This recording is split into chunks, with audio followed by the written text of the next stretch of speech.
Most people know me as the girl from Look Into My Life, creating popular DIY self-care routines and lifestyle videos that reached millions. I've had the opportunity to travel the world modeling. I've walked runways and learned from the best in the industry.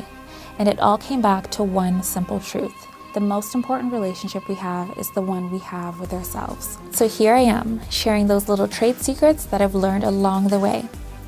This show is not about becoming more beautiful. It's about learning to love and take care of the skin that we're already in. I'll be inviting the most interesting names and faces in Alberta. And yes, of course, you're invited. Hello everybody, welcome back to Love Always Skin. It's the kind of lips that feel so easy.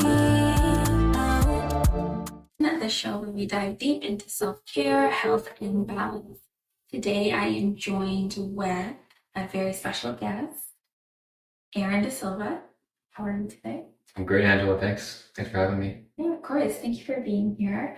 So you have a very extensive resume. So let's try and find the best way to introduce you and do you justice. So Appreciate to it. the viewers watching, Aaron De Silva is a specialist in nutrition and wellness who helps busy entrepreneurs feel their absolute best, both at work and at home. Yeah. All right, tell us more about that. So, Angela, I started this business about 10 years ago, and it started with the idea that in the fitness industry, there was not enough of a focus on health. And why that was important to me was because I saw a lot of people, including myself, getting injured in the gym. Yeah. And that was a big problem. And I aimed over the next 5 to 10 years to figure out why people were getting injured in the gym. That's when I stumbled across mobility and I stumbled across lifestyle changes. I also had a personal journey that coincided with this, and that was my wellness journey. And I really didn't understand why I was into fitness until I discovered mental health and counseling. And I realized that I was actually using fitness as a way to help me get through some of the hard times that were persistent in my life. I also completed a master's degree at the same time, and this all kind of came together at the same time to produce the service that I'm now giving to my clients, which is the whole package of nutrition, fitness, and wellness. So I offer lifestyle coaching and, of course, nutrition. My background is a master's degree in nutrition, so I've done research at a high level. Yeah. And I understand research at a high level. And yeah, that's basically just a quick synopsis of my business. Yeah, I love All put that. together. Yeah, thank you for sharing that. I think like your story is very interesting to me, especially how you often see like there's this link between like, just overall wellness and fitness and then what we're putting into our bodies. You mostly work with people that are busy entrepreneurs, professionals, like what draws you more to like those sort of clientele? Well, I believe that from a young age, I kind of looked up to entrepreneurs, and I myself started my entrepreneurial journey at a young age. So my first business I ran was when I was 20 or 21. And that's when I started a franchise where I owned a franchise. And it was such a great experience because I got my first taste at business and what it took to start a business, grow it, and manage employees. And of course, just the whole concept of running a business to me was just the best experience of my life. And since then, I've always been very business focused. Like I've always, well, to be honest, I've never liked working a job. But because I've always had my own ideas and ways of doing things. But I've also just enjoyed meeting new people all the time. And what I can appreciate about entrepreneurship is just the hard work and dedication that goes into it. And that's what draws me to other entrepreneurs because I have had the same mindset as they've had for a very long time. And I get the problems that they go through. Yeah, yeah, of course, that makes sense. I think like also you can appreciate like this sort of busyness to running a business. Like it's not, you know, you're not necessarily like people are coming to you with questions and then you have to have a solution. It's different from when you're an employee. Like oftentimes you go to your supervisor or manager with a question. So when you're an entrepreneur and you're the boss and you're the CEO, you have to have all the answers, right? So I think like that can also take a sort of toll, like a different sort of toll physically, mentally. And I can see how, you know, that's sort of demographic that you're going to working towards because there is sort of a problem there that you have a solution for, right? Yeah, absolutely. Yeah. For example, the busier I get, the more I can relate to people, entrepreneurs who have issues managing time and then managing personal life and finding meaning in all this work that they're doing. So on a deeper level, I kind of understand the philosophical, I guess, philosophical struggle between accomplishment and meaning. And that's something that I notice in a lot of entrepreneurs, and I'm currently exploring when I speak to them and trying to understand for myself too, and slowly figuring that out myself. Yeah, that's really interesting. You also mentioned that you work a lot with people in their 40s to 50s. So, what is it that draws you to that age demographic? Like, what are sort of the common trends that you see in people in their 40s and 50s that is different from other age groups? Well, number one, maturity. So I like working with people in their 40s and 50s, and even their 60s to a degree, because they have a certain level of maturity to them and they've been through life. They're not there to waste time anymore. Like they understand what they need. They understand that they have to put in work. Yeah, like I find, and not to put down the other generation, the young generation, but I find that, yeah, people in their 30s don't take it seriously enough. The millennials? The millennials, they do not. This just follows the patterns among generations. That's so interesting. You're a millennial. I am.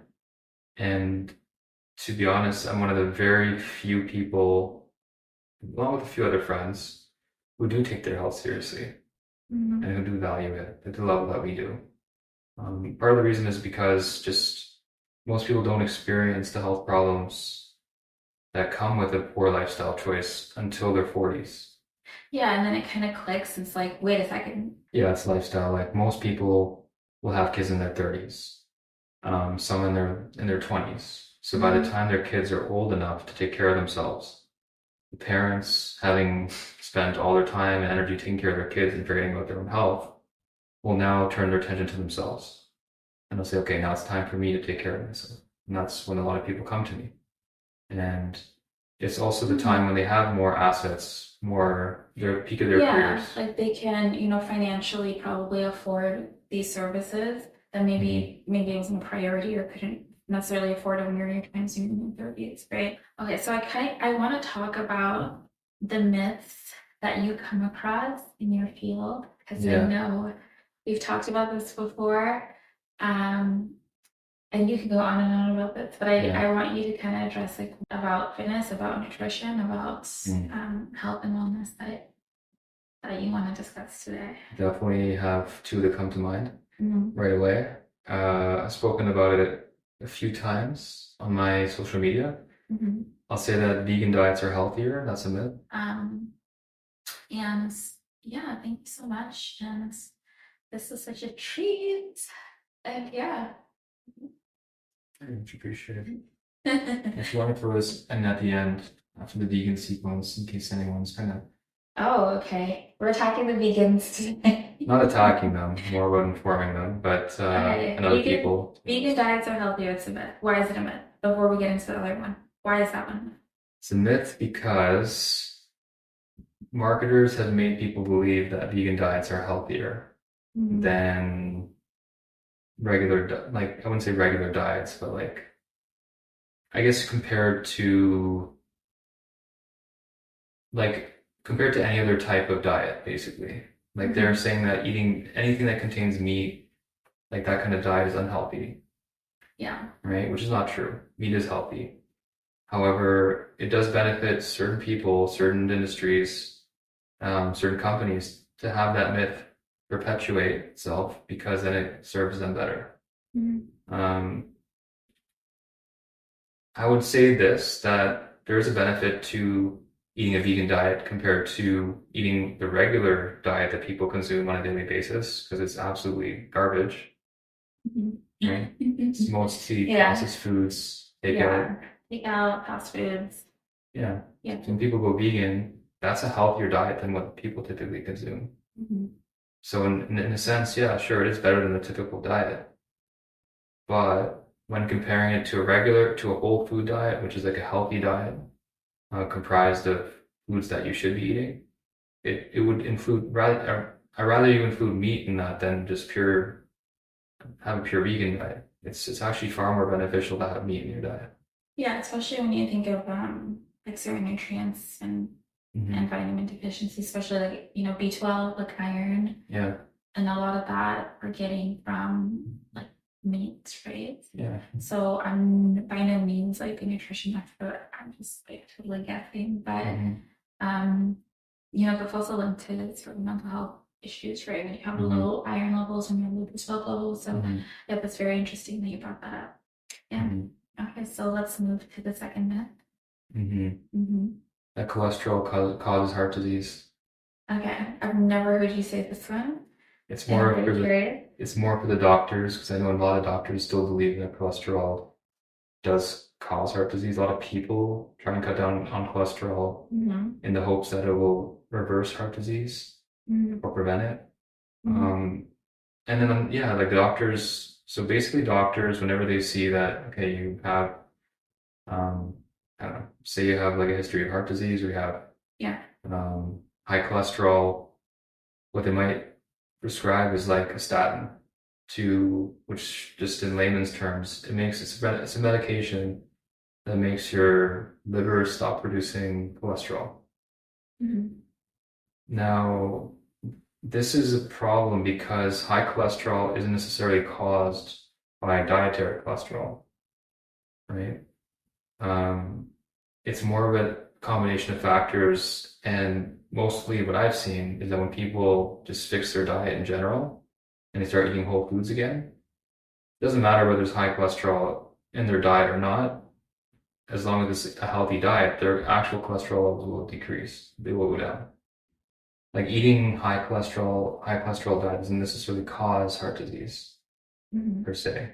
Like it's something called a risk factor. Like if you do have cholesterol, it is associated with heart disease, but it's not like the root cause of heart disease, as a lot of people believe. So what's the root cause of heart disease? Well, people don't really know what the root cause is. There are risk factors, such as like poor diet. That's a huge risk factor, and I think that's the major risk factor. Not just for heart disease, but for every disease. Right? Every non-communicable disease, which is like every disease that you don't contract from someone else, it's called like a lifestyle disease. And it's proven to affect things like cancer, diabetes, stroke, hypertension, heart disease, right? It affects all of those killers, basically the biggest killers of those diseases, the biggest killers. Okay, I mean, I think like a lot of viewers will be listening to this and just be like, okay, this is like total news to me for sure, right? I've always linked cholesterol to like heart issues, heart attacks, heart disease. So I think that's definitely something like to explore more. And is that something that you have a personal sort of experience with? Like, have you helped clients navigating heart disease? Yeah, it actually helped my dad, even though he doesn't probably forgot about it. Okay. Okay, tell us more about that. You told me the story, but I actually really love the story, and I wanted you to tell the viewers this. You had this thing in your family, right? On your paternal side, where it was believed to be this curse, right? That all the men are going to die by 66. Everyone in the family, the men specifically, everyone in the family died by 66, right? Yeah. Everyone kept passing on 66 on that side. Yeah, absolutely. Except one, right? Except one. And can you tell us more about that story? This is very interesting to me, and I'd like you to tell the viewers. Yeah, for sure. So my dad comes from a family of 3 boys, like myself. and they grew up in India. And basically, he was the youngest of the three. And his father passed away before I was born.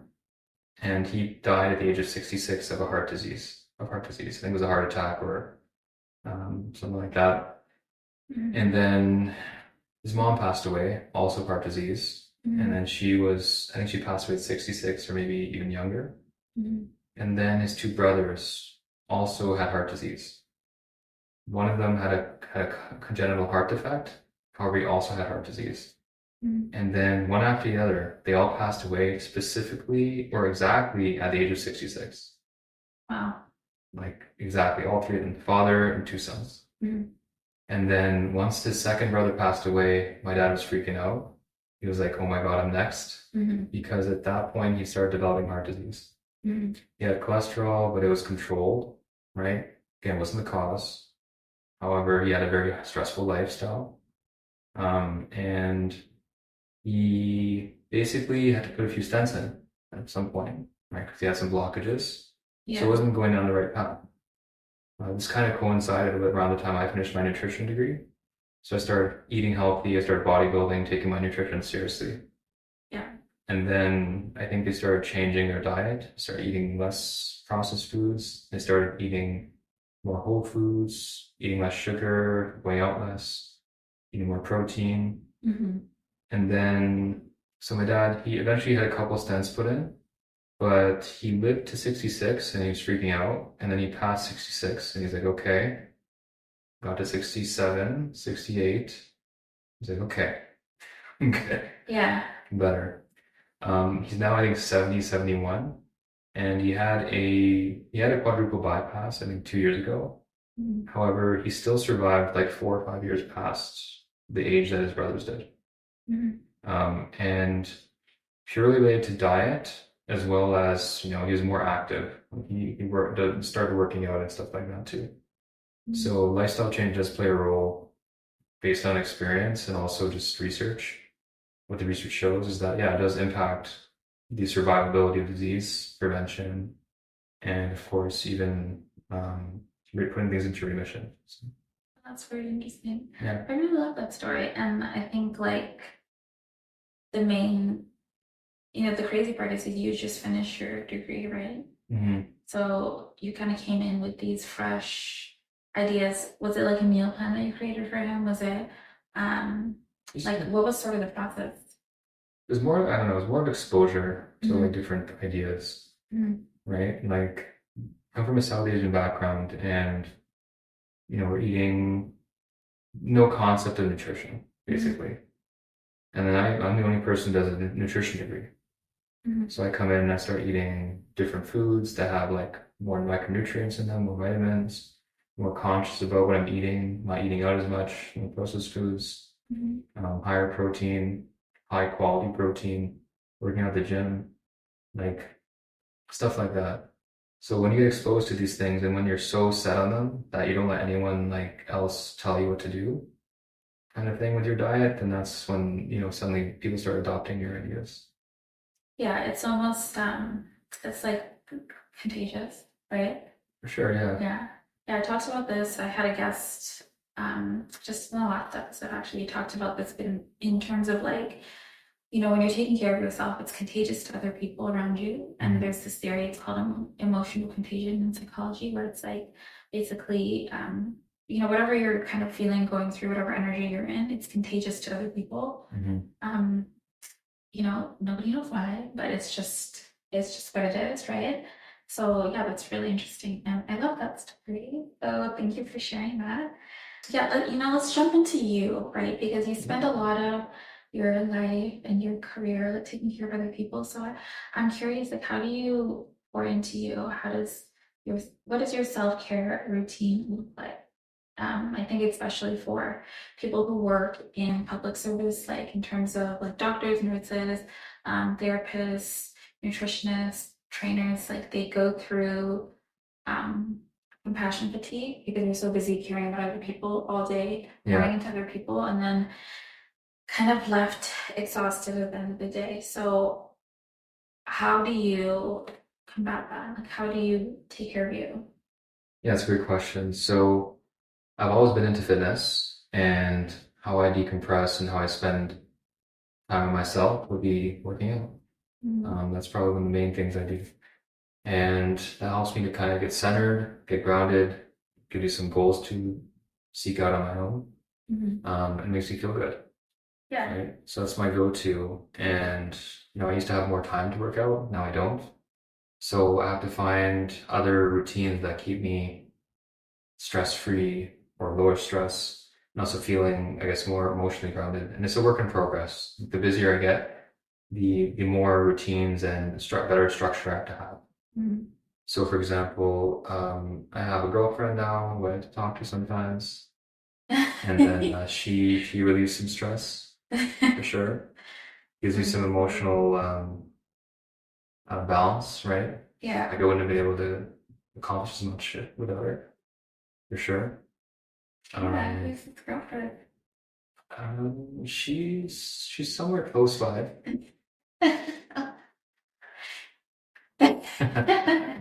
Yeah. And yeah, of course, spending more time with my dog, taking him on lots of walks, spending time with them, and just having a good a good routine, not trying to, jam pack your day full of stuff, like having some breaks in between. Yeah, like scheduling those break times. And I think it's also speaks to the importance of making sure your cup is full, like making sure Yeah. you fill up your cup before you start pouring into other people, because then you'll be empty, right? You gotta make sure you're full first. It's almost like the airplane oxygen mask. Sure, oxygen mask. Yeah, you put yours on first and then help other people. So yeah, I think that's really important, especially when you're working with people. Yeah. Like, in the way that you do. And what are sort of your top skincare nutrition tips? Like, yeah. Okay. Yeah. Give it to me straight. So a lot of my female clients come to me and they have a lot of skin issues, and they have no idea why. Like they have scarring, they have acne, their skin is dull. And one of the main things I ask them to do one of the first things I ask them to do is start eating more protein and eating high quality protein. And the second thing is start cutting out processed foods. Just those two things alone, like I've seen such a huge change in some of my clients' faces just within 6 months. Wow. Way more than any single healthcare product. Yeah, I always say it's more about what you're putting into your body rather than what you're laying like onto your skin. Like we can do, all the serums and masks we want, but at the end of the day, if you're not like hydrating, you're not getting your antioxidants, you're not like eating a healthy diet, you're just eating sugar all day long, right? It's like, that's gonna show on the outside. And also even like just high cortisol levels, like just the high stress level, it's really important to like have a sort of time where you are taking care of you, because that just, our skin is an organ. So it's like, it really is just reflecting what's going on the inside. And I know for me, when I'm like high in stress, that's when I break out the most, especially for women around our monthly cycles because of our hormone fluctuation. Not all women, but some women will have breakouts around that time too. So it's interesting that you talked about protein, because I don't think I actually haven't heard that before. Yeah. Wow. That's so interesting. Okay. Well, yeah, I mean, you've seen the experience firsthand. By eating more protein, it does make a big difference in your skin texture, tone, color, stuff like that. Again, that might be something to do with your entire diet. Great. Well, thank you for those tips. Is there anything that you'd want to leave with the viewers? A message or anything that I didn't ask you that you wanted to talk about? This is kind of your time to share it. Yeah, if I could leave everyone with a tip about everything else besides nutrition and lifestyle and I guess fitness, you can put wellness and mental health at the top. Like you don't have anything else if you don't have mental health. A lot of people sacrifice their mental health, in this pursuit of, you know, success, quote unquote. However, there's no point of success, whatever that looks like for you. Typically, it's material, unless you have like mental health. There's no purpose for it. Thank you. That's such a good message and very important. And it's really like the heart of this show and why I wanted to create this. It's everyone that I've had on and interviewed has like incredible success stories. And we also have this was the point of the show was for stories like these, for stories like yours, and messages like the ones we brought today. So I want to say thank you. Yeah, you're welcome. For coming on to the show. It's been a long time coming, and I'm very grateful to have like a male figure on here, right? Yeah, okay, well, again, thank you so much for coming on. And to the viewers, thank you so much for watching this episode and for tuning in. And remember, do not forget your wellness in the strive for success. Yeah, thank you. You're welcome. Yay.